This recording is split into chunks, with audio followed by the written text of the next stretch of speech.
This video will cover how to report your PDC filings electronically using the Orca software.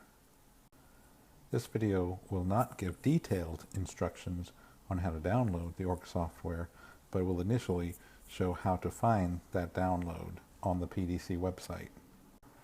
On the PDC homepage, under the Filer Resources menu, select Orca.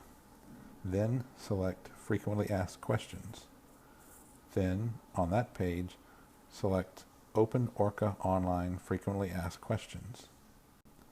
On that page, you will see an Introduction tab, which will show you the information at the bottom of the screen.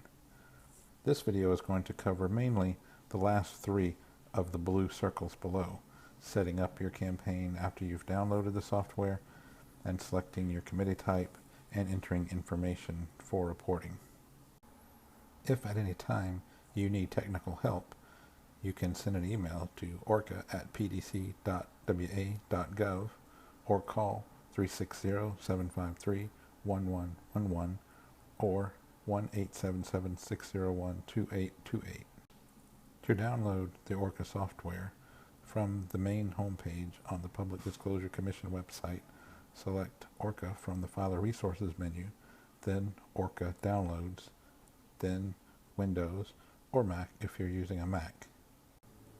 Now you can select the button that says Download Orca. Once you have successfully downloaded the software via the installation wizard, you can set up a shortcut on your desktop for easy access.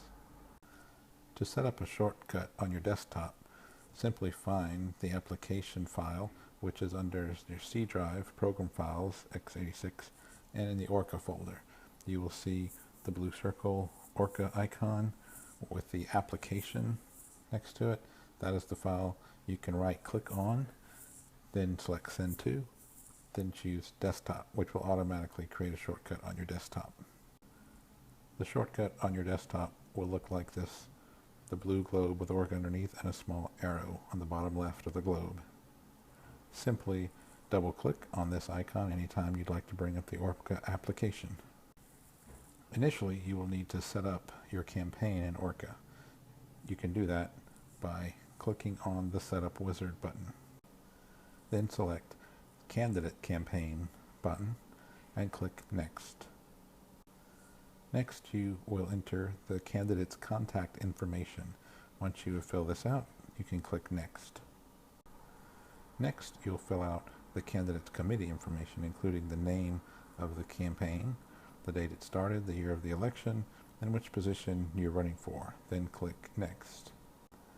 Next, you will fill out the contact information for the committee of the campaign, which is the campaign's filer ID, which you should get from the PDC you filed, and the address, which can be different than the candidate's contact information in the case where you're using a P.O. box instead of your personal address. Then click Next.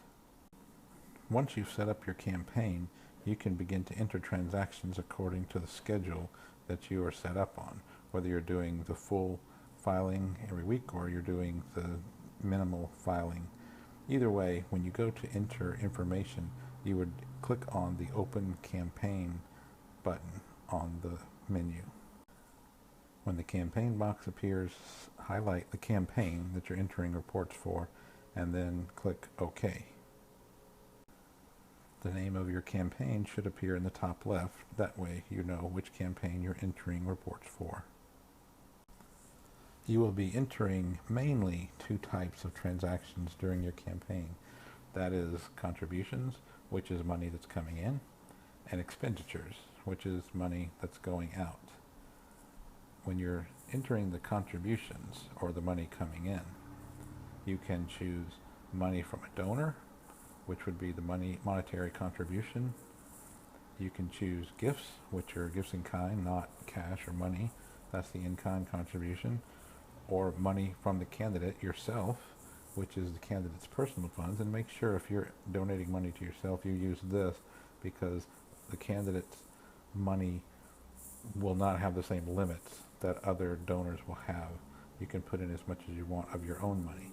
So make sure you enter it there, so it won't impose the limits automatically.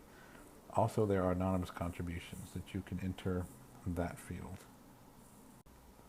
As for expenditures, you can report monetary expenditures going out or giving someone a refund contribution. Money paid is things that you pay for your campaign, whether it be signs, advertising, paying for signature gatherers, paying for the filings. Anything that you're paying out would be a monetary expenditure.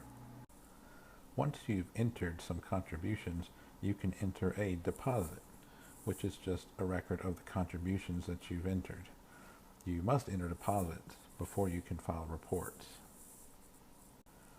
When you go to enter deposit, you will see the undeposited contributions that you've entered earlier on the left side of the screen.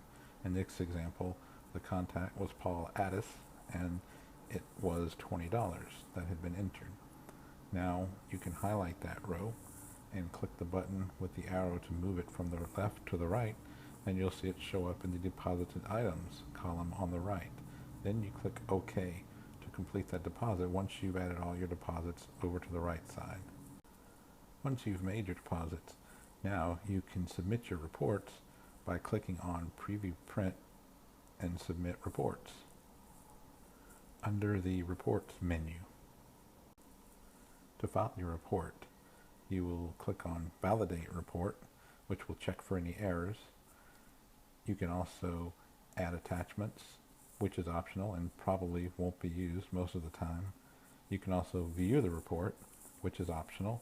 If you'd like, it's a nice way to see what the report actually looks like, and even save it possibly as a PDF on your computer somewhere for your own records or print it out.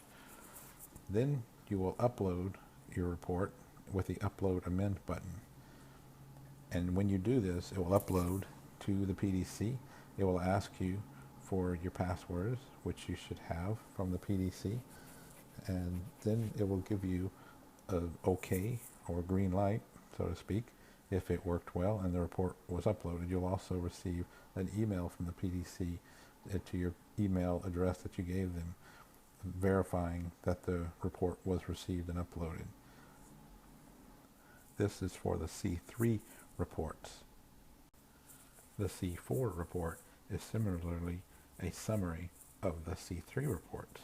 It is due on the 10th of June, then 21 days before the primary, then 7 days before the primary, and then if you do not move on through the primary, you will have to do one final post-primary report 10 days, at least within 10 days after the primary. If you do move on to the general election, then the next one after the primary will be due 17 to 21 days before the general election, one more 7 days before the general election, and then a final post-general election report.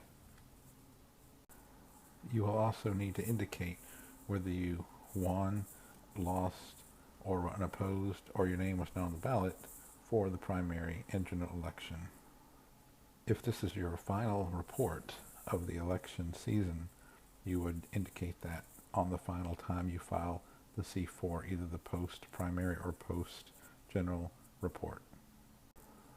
All of these files and the schedule for them can be found on the PDC homepage under Filer Resources, select Forms, select Candidate Forms, and then select the area you're running in, such as legislative candidates for the representative and Senate races.